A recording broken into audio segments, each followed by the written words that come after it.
Shrinking the house. Just ending the weekend here. It's Reconciliation Day here. I don't know if that's in the USA or wherever, but it's, to do with the Aboriginal, Indigenous people. It's a holiday today in Canada. It's very quiet outside, and I respect this holiday greatly. I love the people. My house is filled with their art. Grew up with them all my life. But anyway, just another topic for you all that doesn't get discussed a lot. I see cable debates and all this other stuff, right? And I've put out some content on that and my opinion on it.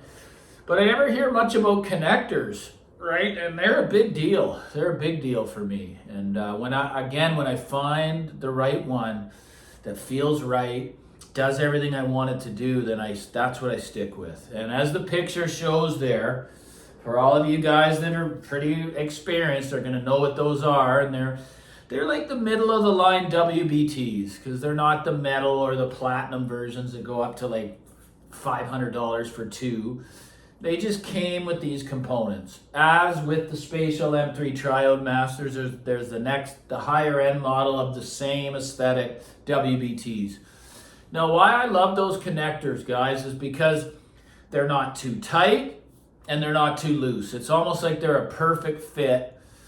And another pet peeve is banana plugs that still show the metal. They don't go all the way into the terminal. And that really bothers me so much that I don't want them. So, those, because they're kind of at the sweet spot again. I know I use that word a lot, but it's important. It's, WBTs go up to the signature platinum that were similar onto the totem stand mounts I had, which I couldn't believe. Those are $1,000 for 8. $1,000 for 8 speaker connectors, man. So anyways, they're a heck of a manufacturer, and I love the black, red, and white ones. I love the way they function.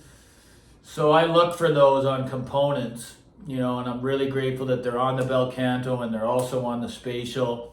And as you can see in the picture, you're probably wondering what speaker cable that is. Some of you probably know, but those are the S-band banana plugs, guys. And they have like a beautiful rhodium coating on them, and they go all the way in. There's no metal showing, because that's a huge pet peeve, so much so I don't want them, regardless of how expensive they are or any of that. They fit flush. They fit perfectly snug. Not so much that you're struggling to get them out of the component. There's nothing worse than that, especially with RCA connectors as well. I really do not like having to struggle when I'm uninstalling a component. It should be a nice, firm, but easy to remove connection, right? So you have my favorite banana plugs. They are S-band. They're Kimber S-bands. Regardless of price, they're not that expensive, but they're excellent. I've had them for years, man. So that's that, and then my favorite is the middle of the line WBT for speaker terminal connectors. Now, when it comes to RCA connectors, that's a tough one, because you don't always know what they are on the back of components. So I can't really share on that, but then again, I want that connection to be not too tight, not too loose, right? But I can't really share on the RCA connectors because I don't even know what they are on the back of the Bel Canto, right? But when it comes to RCA plugs, okay, and I'm not going to get into XLRs because they're not for me. I haven't owned a lot of XLR cables.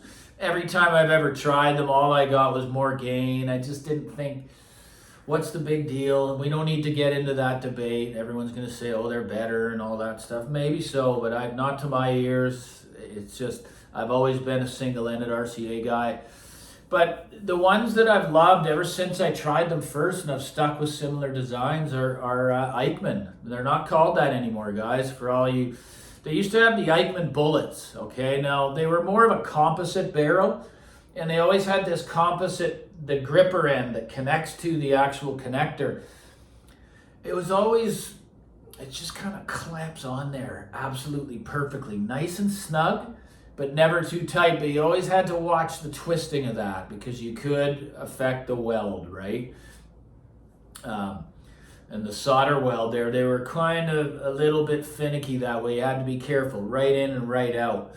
But they've since upgraded their speaker, the terminals and the barrels and the RCA plugs they're named ETI now, guys, and man, they get really expensive.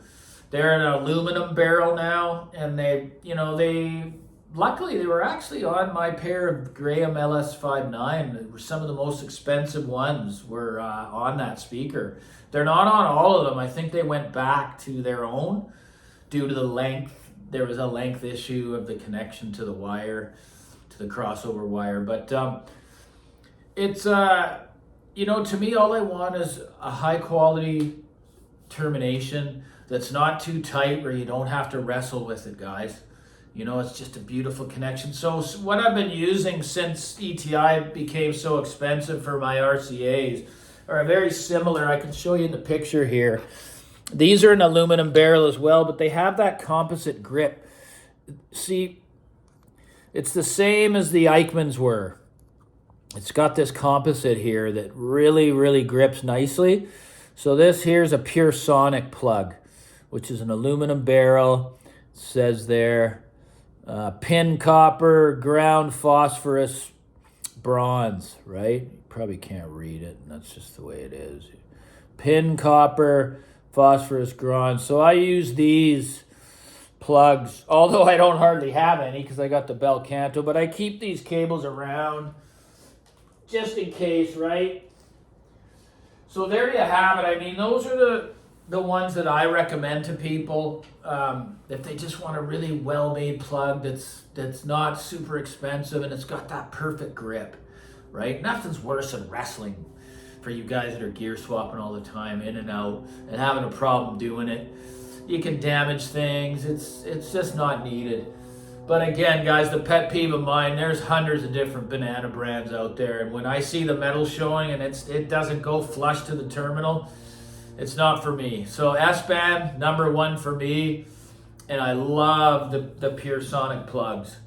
I really love them. I've had the WBT banana plugs that are the L shape. I just do not understand the logic at all. It just reminds me of these certain spade connectors, man. I don't want my connectors being able to go like that ever. That's why I like banana plugs, just straight in, and they stay affixed with no issue, man. No possible metal touching metal. But that's what those really expensive L-shaped WBT plugs, man. I don't understand. I just hated them. I just don't understand. I don't want my banana plug swaying back and forth, right? So there's a little, here's a little, this is my little video on my favorite terminations and plugs, right? There's others, but these are just the two that really resonate with me that I still use today. And yeah, I'm curious to see what others think. Anyway, thanks so much for the support. For those of you that send super thanks and really show the love to my channel, I really need that. It motivates me, to continue. I'm not some bigwig on YouTube. I'm never going to be, because I just do what my heart feels is right to do. And yeah, so like and subscribe, guys. Hope you enjoy the video. Cheers.